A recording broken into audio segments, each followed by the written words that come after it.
G'day friends, welcome to today's YouTube video. My name is James, welcome back to my channel. Welcome if you're new. Today I'm going to be showing you days 4 through 10 of the 100-day project. I made a video on this last week, kind of explained a little bit of why I wanted to do it this year and that I'm not super committed, but we're 10% of the way through now, so who knows where I'll get to. I might be at day 97 being like, I'm still not committing because I'm a non-committal person.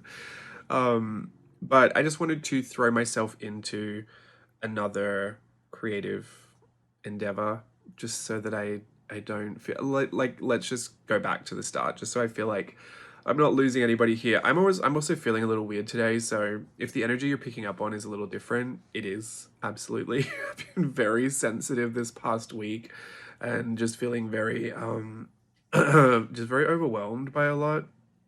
But I still want to talk to you and like show up because this is my commitment as well. And I do take my commitments very seriously. It's one of the things that I struggle with a lot too because I commit at like all costs, which is why when I don't want to commit to something, it's usually because of that. Like I don't want to lock myself into something like a 100-day project because I will do anything to get it done once I'm committed.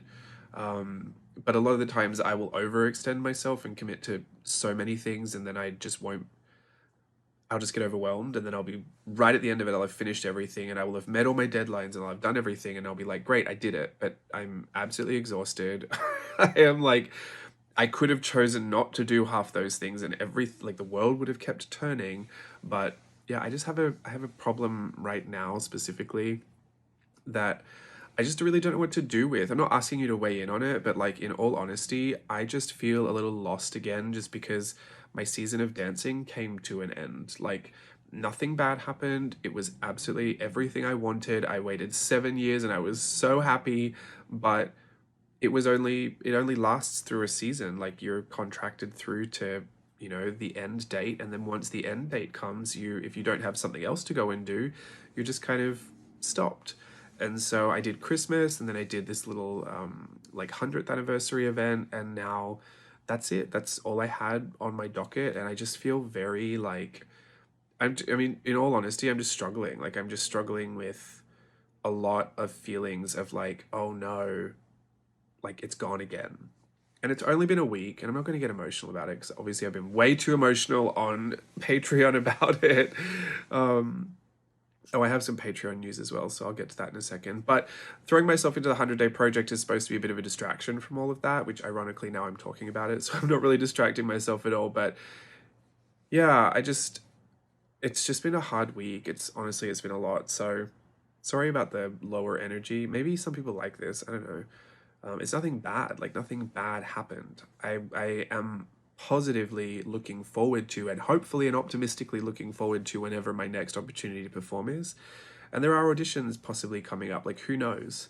But just for now, it gets really hard. And I think the thing that I was really not so I didn't anticipate because I anticipated the end, right? Like I knew the end date. I had hoped things would get extended or by some kind of miracle something else would pop up and there'd be no downtime, but um, I didn't I didn't expect to feel so lonely again.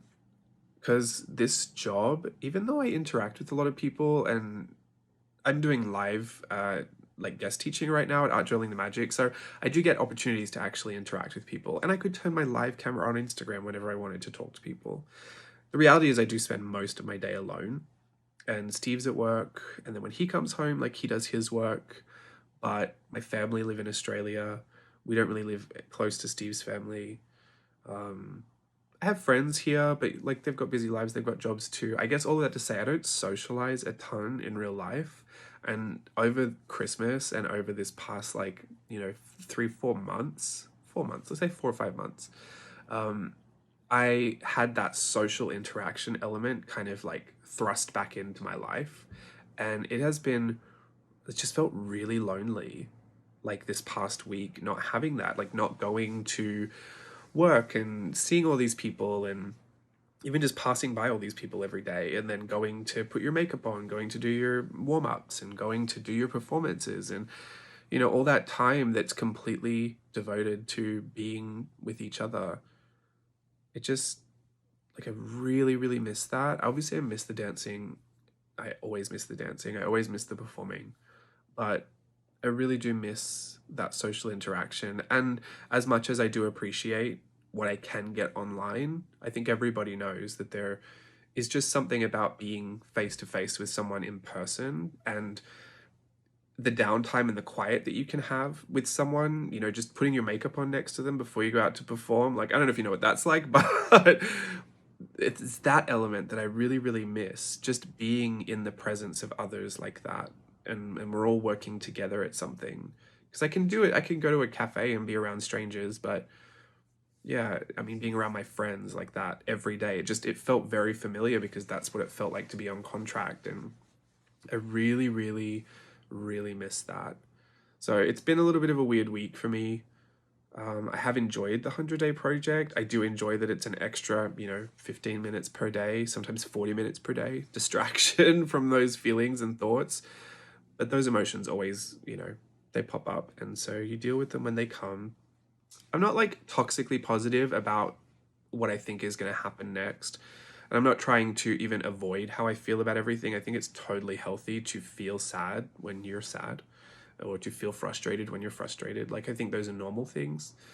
But it does get me I get a little overwhelmed because, like, when I have my commitments to teaching or to Patreon or to YouTube and all these things that I have commitments to, and then I just don't feel like showing up because I just don't feel like I'm just feeling very me in that moment.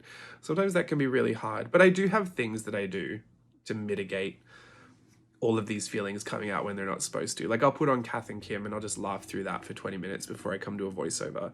I didn't do that today, so this is a little bit more of a raw and vulnerable look. But anyway, my beard's growing back in, so that's nice. I wanted to say about Patreon, and I'm just going to like rip the band-aid off. March is the last month for people who were having auto re-enrollment issues and refunds. March is your last month to get that sorted. It would be past 90 days if you do it after March, which Patreon says refunds aren't available after 90 days. I mean, I think people know the drill with that. I just cannot stress enough. Please get it done in March if you need it done, because I don't know how I'm supposed to help you after that. And I know literally no one that needs to hear that message is watching it. I don't know where you guys went.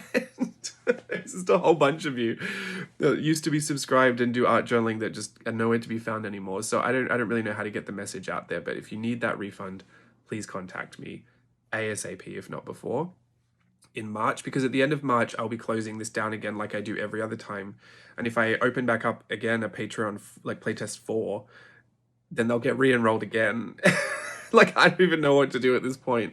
So I'll anyone who is enrolled now, I'll give you the whole rundown in Patreon about what's going to happen at the end. But basically, if you're enrolled in March, you will be given an access code at the end to head over to Teachable, where all the content will be bundled and you'll have access to it over there. So it's not going to end and you'll never see your content again. It'll be all bundled over on Teachable.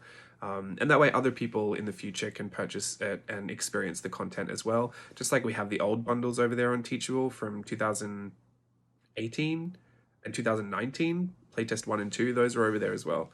So I'll do that at the end of March, so keep your eyes peeled for that, and I will tell you all to unsubscribe at the end as well, but we'll get that information sorted. For anyone who does want to join, this would be the best time to do it. It's $25. There's tons. We've been doing 3 videos a week over there, so there's tons of tutorial content as well. Basically, we playtest a whole bunch of series that might end up making it to YouTube. None of the videos that I've done there are for YouTube because they stay in the Patreon bundle, but the ideas for the series I might implement. Like, especially there's one called The Last 5 Years, where I go through my 5-year journal and go through each day, like, well, not each day, but I go through a specific day and I go through each year from 2019 to now and kind of just revisit all of that, those memories, and kind of elaborate on them and just have a long journal chat about this very real document that has 5 years of my life stored in there. So I really love that one. It's very eye-opening. Like, I feel it makes me feel a little bit more vulnerable, a little bit more candid, and gives you a much more intimate look, I guess, at what is stored in that journal, because I show it a lot, but I don't really ever speak about the things that I write about. A lot of the time I'm writing them in there so that they're out of my head, or a lot of the time, like, some of the stuff doesn't even make sense until hindsight. Like a lot of what I saw through 2019 was just documenting about work. It was like work, work, work, work, work. But I know now in hindsight why that was all happening, and it's just really interesting to kind of dive back into. So anyway, that's all the information on that. As far as the 100-day project going, this one I think I enjoyed the most. Enjoyed doing it the most. I don't think she was my favorite result, but I had a great time with the watercolors. I'm sorry about the changing light condition. I was fighting the sun. It wanted to be out, then it didn't want to be out. It was playing chicken with me through the window, so I was so irritated. If you don't know, it's like one of the content creator dramas of the world is dealing with changing light sources when you're doing something over a long period of time, because you either have to color grade it all to match, or you just kind of accept the loss and just have the same video look like it was shot in 5 different seasons. It's crazy. It used to really frustrate me. I used to delete the videos and start all over again. Like literally I would just do this all over again and put on studio lighting. I don't like studio lighting if I can avoid it. I just think it looks really artificial and harsh. Even with all the color grading, it just, to me, I just prefer natural light. So I kept this all in there anyway. I was like, you know what? Better for you to see it than for me to delete it and pretend it didn't happen. On some videos, if I'm ever feeling like I want to get really artsy and I have to make sure it all looks good, I would work around it. But a lot of what I share with you, I figured that it's just real, right? It's just real stuff. It's real stuff that I love. It's real stuff that I do in my journals. I'm not so lost like I was when I first started YouTube and I felt like I had to create content for YouTube. Even though I've always kind of done what I loved, like there was always that little thought in the back of my head, like, is this interesting to people? Like, should I show that? Now it's like, oh, if people don't even like this, I'm still showing it. Even if it's proven to not do well on my channel, I will still be showing it. Thank you very much. Because I think ultimately, it's the best for longevity. I will never say it's good for your channel growth, honestly. I'm not one to talk about channel growth and numbers and all that kind of stuff. I am nothing in the grand scheme of YouTube, but I know that I have been consistent for 5 years now. Over 5 years? We started in 2017.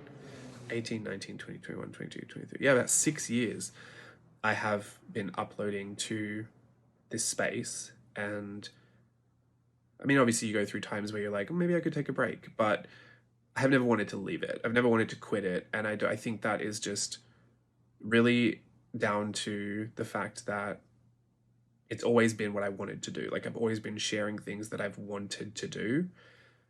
And even though sometimes I would experiment with trying to be a bit more of an aesthetic YouTuber, or maybe a bit more of a vlogging YouTuber, and every now and again I do these random little projects that don't even make sense, like taking my own self-portrait and putting it on here. I have always been geared towards whatever I'm being creatively stimulated by in that moment, I should share it, and whoever wants to watch it will watch it. Because then even if you think about like, oh, who is my audience? You can't really think about like too many different people. Like I think of an archetype of who's watching my videos. I think of like who I think most of the people are watching my videos. But if you make videos for them and then you think about someone who's just slightly different, then your whole idea of what you should make will change just based on that one little outlier over here. And then you think, well, these people might want to watch it as well. You just can't build a profile properly. Like I cannot profile my audience to save my life. I have no idea. Like I have no idea what brings everybody in here. Everyone that comes around seems so different, like from each other. I can definitely pick out similarities, or like people like certain things. Like there'll be a whole bunch of people that like Disney, but then there are a whole bunch of people that don't like Disney. And there'll be people that really like fashion illustration, and there's a whole bunch of people that don't like fashion illustration. Like, I don't really know. So I don't know what that says about me. Maybe I've got 25 different personalities in me. That's a weird thought to leave this on. This was my last one. This is day 10, which is today. I hope you enjoyed this video. Again, I'm not feeling bad today. I've just had a rough, not even a rough. Yeah, I've had a rough week. But I'm not feeling sad or negative or bad. This is just truly, I think this is kind of like my natural state. Don't let this change your opinion about me, but this is kind of what I'm like throughout the day. When I'm not overly stimulated by things, but I'll be back to normal soon, hopefully. I'll see you then. Bye.